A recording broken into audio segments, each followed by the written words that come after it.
Hey, what's up guys, and welcome back to another Genshin Impact video, and we're here to talk about a bit of a topic that I think I'm going to do from now on, is just talking about any of the major events that are going on, and just kind of evaluating them at the end of the event, after everything's been released.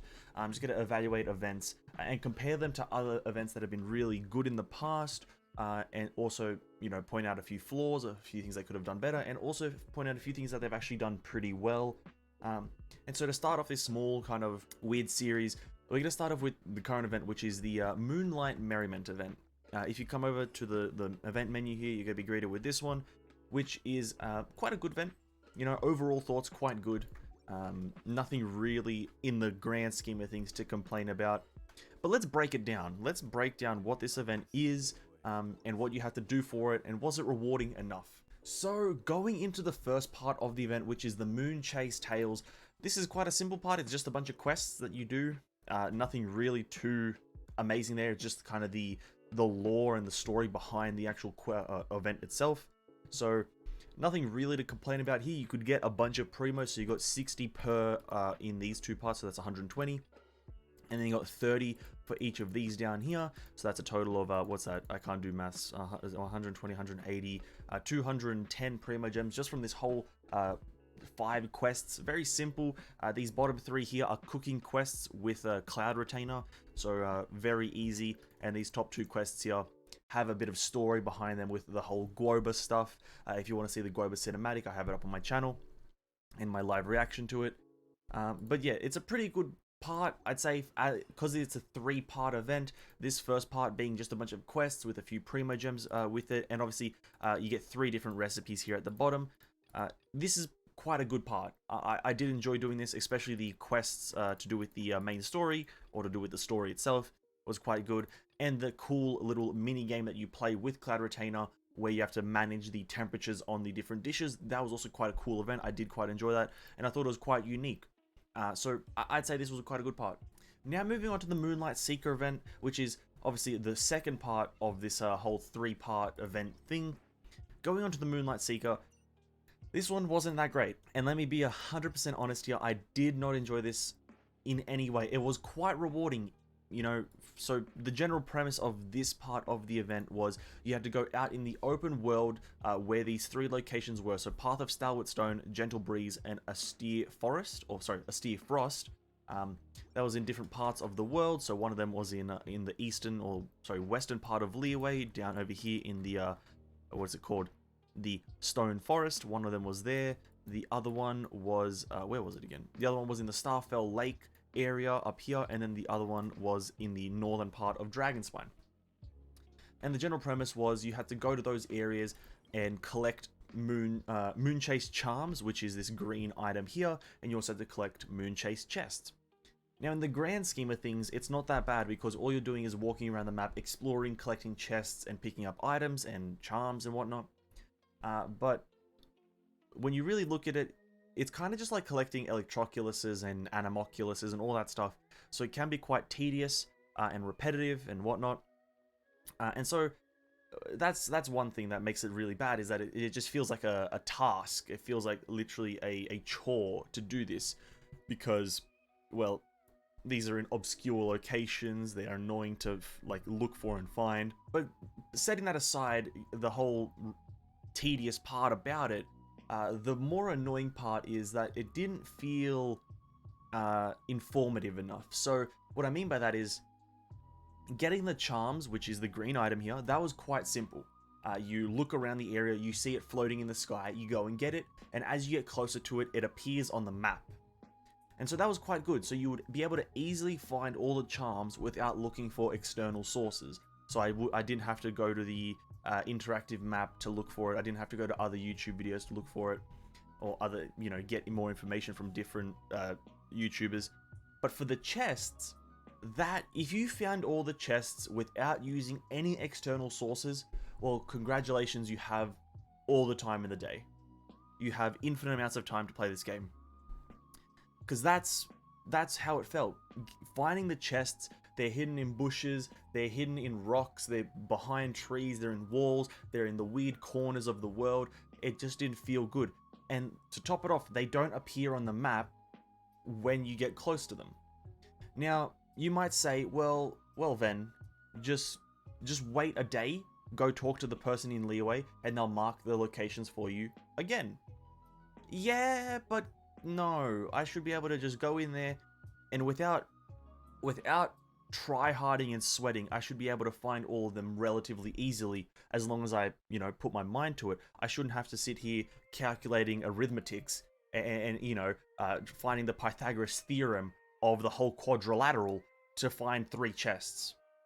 So, in that regards, this was a pretty bad one, and I didn't really like it. In terms of rewards, though, this is really good. In terms of rewarding the player, it's pretty good. It gives you the Ascension material for each zone in terms of Leeway and Mondstadt. So in the Path of Salvaged Stone, you get the Leeway stuff. Mondstadt, you get the Mondstadt stuff. And then for Dragonspine, you just get 18 of these Mystic Ore enhancements, which is a pretty decent reward. In total, you get, how much is that? That's 240,000 Mora. Not really that much. I would have preferred maybe 500,000. That would have been pretty good. And then obviously the best reward out of this is Luxurious Sea Lord, which is a weapon that you can get to Refinement 5 throughout this whole event. And I have given my thoughts on this weapon in a video where I compare it to 2 of the other 4-star weapons that I have at Refinement 5 that are also free-to-play weapons. And well, if you really want to hear my opinion on it, you can go check that video out. I'll link it down in the description. Pretty good rewards, but the actual event itself was pretty mediocre at best. I don't think anyone really enjoyed collecting more Electroculuses, and finding the chests was a massive pain in the ass. And now jumping over to the final part of this whole 3-part event, challenge, whatever you want to call it, we have the Trail of Delicacies, which in my opinion is really cool. Really cool. I did enjoy this one, specifically the part of offering food to get different buffs. I believe that this is probably, or was one of the better mechanics that they've added to an event, at least in recent times. I really did enjoy, going into the delicacies and seeing, what do I have to craft? And then I find out that, I actually had no delicious golden shrimp balls, so I need to go and craft those, get them to delicious, or get them to at least a maximum kind of out of that, however many you have to craft. So I actually did enjoy this. It was quite cool. And the difference in buffs was actually also pretty cool. So at the start here, you have something as simple as you gain 30% attack when you use an elemental burst and 4 stacks. That's pretty simple. But then as you move on, you have a bit more of a in-depth or kind of a intuitive buff where it's like whenever you kill an enemy, you get 6% to a max stack of 10. And then also gliding heals you, and that the last one, which is I also did quite like, which is you gain 300 elemental mastery when you're next to a ruined brazier, which is one of the fire braziers in Dragonspine. So I think this was a really cool system. The actual challenge of going through each of these camps was also quite cool and quite rewarding. In regards to, here you get the 10 primos, the 20,000 Mora, and the crystal. That was quite rewarding, but also in the fact that the monsters that you kill also drop items. They're not like previous events where you kill them and they just die and they don't drop anything. In this one, they actually drop items, so you can actually stock up on a fair few Hilichurl items here. You got slimes here, which is quite good. Treasure hoarders. What else? More slimes, Geo Vishaps, and also I think some of these had Fatui agents in them. I believe some of them did. Let me try to find one. This one, Fatui agents. You had a few Fatui guys here. So I did find it quite rewarding in that regard. And as well, at the end here, you do get a crown, which is the biggest reward of all, because that means that you can then get one of your character's talents up to either level 10 or 13, depending on your constellations. So overall, the best event so far in this, like, little 3-part event challenge, whatever the hell this event is, has been the Trail of Delicacies, in my opinion. It just worked and it felt good to kind of do a lot of things. Second, I'd put the Moon Chase challenge or Moon Chase lights, the quest part of it, because you knew that it was going to be quests and you weren't going in there with higher expectations, and it was quite rewarding with a total of 210 primos from it. And then sadly, putting this one at the end, the Moonlight Seeker was the most disappointing, just because it was very tedious. It was too tedious for the amount of rewards, but still I recommend you do it because the Luxurious Sea Lord is a pretty decent weapon, and it's also free to play, and it's Refinement 5, so why not go get yourself a fish on a stick? So that is what the Moonlight Merriment event is. A bunch of stuff happening. and I do believe it's over. There's not much else that you can do. I don't know what this fever stuff is meant to be. I don't know if that's, you know, you only need 1,000 of it, but that is all of the Moonlight Merriment that is currently going on.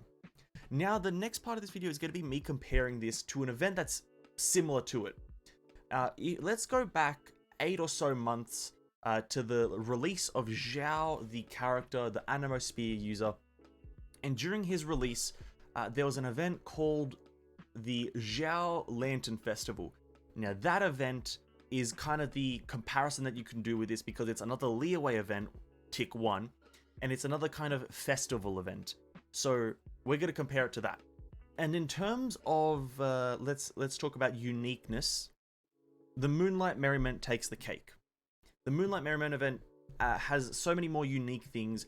Obviously, like both of the events, it has a quest part, so that hasn't changed. But in terms of the events and how they work and interact, the Moonlight Merriment takes the cake, because if you all remember, during the Lantern Festival, there was the Theatre Mechanicus, which was an event in itself, but it was kind of going on during the same time.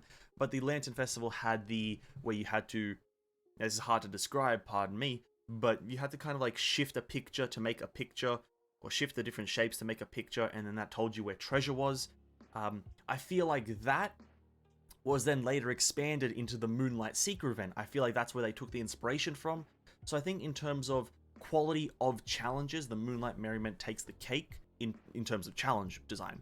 But in terms of player choreness and kind of tediousness, I'd say the Zhao Lantern Festival beats it out by a bit, because the Zhao Lantern Festival didn't feel like I kind of had to dedicate 30 minutes of intense, I'll quote that because it's not really intense, but it didn't feel like I had to invest a large sum of time into figuring something out for there to be moderately good rewards. It just felt like I logged in, I did a bit of the event for 30 minutes or so, I kind of chilled around, and then I got off, because that was the event.